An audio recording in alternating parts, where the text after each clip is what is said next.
বাংলাদেশ জামায়াতে ইসলামের আমির ডক্টর শফিকুর রহমানকে দেখতে রাজধানীর ইবনে সিনা হাসপাতালে গেছেন প্রধান উপদেষ্টার প্রেস সচিব শফিকুল আলম। শনিবার ১৯ জুলাই রাতে জামায়াত আমিরের সঙ্গে সাক্ষাতের পর প্রধান উপদেষ্টার প্রেস সচিব গণমাধ্যমকে জানায়, প্রধান উপদেষ্টা জামায়াত আমিরের খোঁজ খবর নিচ্ছেন। এখানে আসার আগে আমি প্রধান উপদেষ্টার হয়ে জামায়াত নেতাদের সঙ্গে কয়েকবার কথাও বলেছি। শফিকুল আলম বলেন, জামায়াত আমির সুস্থ আছেন, ভালো আছেন। সামনে নির্বাচন, আমরা চাই বাংলাদেশের সব রাজনৈতিক দলের নেতারা সুস্থ থাকুন, ভালো থাকুন, দেশ গড়ার কাজে সবাই অবদান রাখুন। এর আগে শনিবার বিকেলে সরোয়ার্দী উদ্যানে জামায়াতের জাতীয় সমাবেশ সভাপতির বক্তব্য প্রদানের এক পর্যায়ে আকস্মিক অসুস্থ হয়ে পড়ে যান জামায়াতের আমির।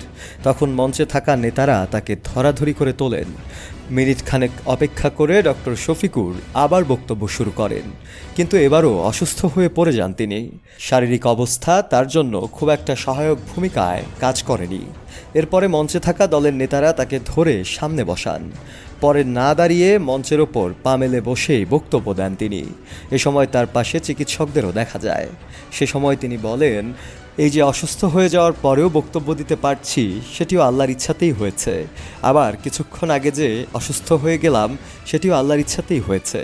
এদিকে বিএনপির একাধিক সিনিয়র নেতাসহ অন্যান্য রাজনৈতিক প্রতিনিধিরাও আমিরে জামায়াত ডক্টর শফিকুর রহমানকে দেখতে হাসপাতালে ছুটে আসেন।